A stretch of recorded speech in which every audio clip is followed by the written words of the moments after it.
And needless to say, the news, not good. So,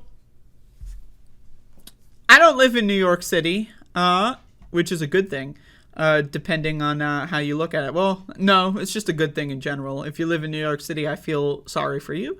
But anyway, this is the New York City mayor.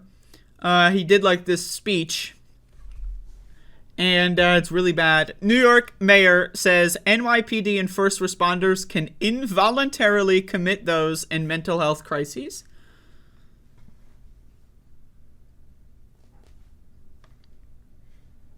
Now again, who defines what a mental health crisis is?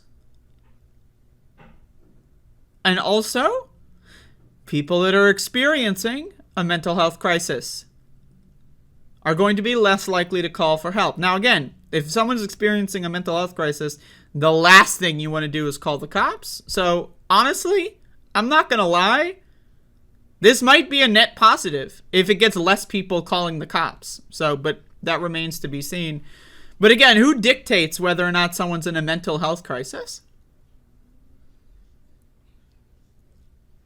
The cops? So essentially, what this means is police have now a right to involuntarily commit anybody that they want. If someone is homeless and they're walking around at night, cops can just jump in, arrest them, throw them in a mental facility against their will. And a lot of mental health care facilities that are run by the state are garbage. Garbage. But let's get into some more details. New York City Mayor Eric Adams on Tuesday directed first responders to enforce a state law that allows them to potentially involuntarily, I love the words, potentially, involuntarily commit people experiencing a mental health crisis as part of an attempt to address concerns about homelessness and crime. So, okay, someone is experiencing a mental health crisis. They get thrown in the slammer for 3 to 7 days. They get out. They check their phone. Oh, 8 missed calls from my boss. Oh, I got fired for no call, no showing. Oh, great.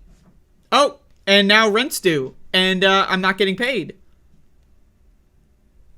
So, what? Like, in order to combat homelessness, you're going to snatch people off the streets, throw them somewhere, steal all their shit, throw them in a fucking facility for a week, and that's not going to damage their lives? And again, who dictates whether or not someone is experiencing a mental health crisis? A cop? I don't know if y'all have ever met any cops, but cops are the least qualified motherfuckers on the planet when it comes to mental health. Adams said it was a myth that first responders can only involuntarily commit those who displayed an overt act that they may be suicidal. What is this myth? Who's out there saying, oh, I heard?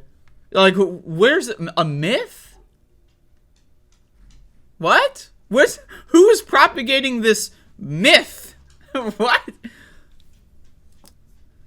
Instead, he said the law allowed first responders to involuntarily commit those who cannot meet their own, quote, basic human needs. A lower bar? What does that mean? What does that mean? You can't meet your basic human needs. What does that mean? Why is it that all this language, all these laws, they never have specific stuff in them? It's always vague nonsense. New York Police Department officers and first responders will get additional training to help them make such evaluations, and a team of mental health technicians will be available. Oh, we got technicians. That's great. Either via a hotline or video chat. Oh, that's great. So you just chat with someone on the phone. That's just basically, this is like the free rubber stamp, you know, like they have some motherfuckers call them on the phone. Hey, I got one here. All right, cool. And then they just put the stamp on it.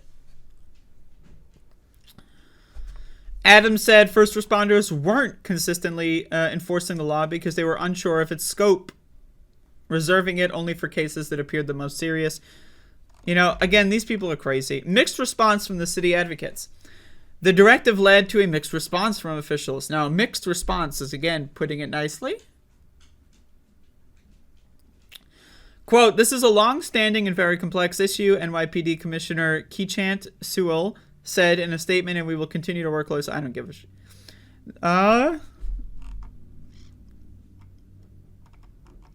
Donna Lieberman, executive director of the New York Civil Liberties Union, in a statement called the move an attempt to police away homelessness and sweep individuals out of sight. The mayor is playing fast and loose with the legal rights of New Yorkers and is not dedicating the resources necessary to address the mental health crises that affect our communities, Lieberman said. The federal and state constitutions impose strict limits on the government's ability to detain people experiencing mental illness, limits that the mayor's proposed expansion is likely to violate. Forcing people into treatment is a failed strategy for connecting people to long-term treatment and care. And again, these facilities that they would be using are underfunded, staffed with ghouls that don't listen or care about people, right? It's just like, I don't know. I have never been to one of these involuntary mental health areas, but I know a lot of people who have. And oftentimes what they do is they just strap you to a table and pump you full of drugs for a week. And then they just like throw you outside and you got nothing, right? And again, I've heard a lot of stories of people getting involuntarily committed. And then as soon as they get out, they learn that they got fired for, again, no call, no show. Because it's not like, oh, shit, I'm being rushed into this place. Let me call my boss and tell them that I just got involuntary. Like, that doesn't happen. And even if you did, your boss is going to go like, oh, shit, that's a fucking freak. So they're going to fire you anyway. Right? Like, if these facilities were actually designed to help people, that would be a whole different... We would have a whole different conversation about this. But these facilities are not designed to help people. So anyway, there's some news there. We can go a little bit more in depth, but just another piece of information in Hell World, USA.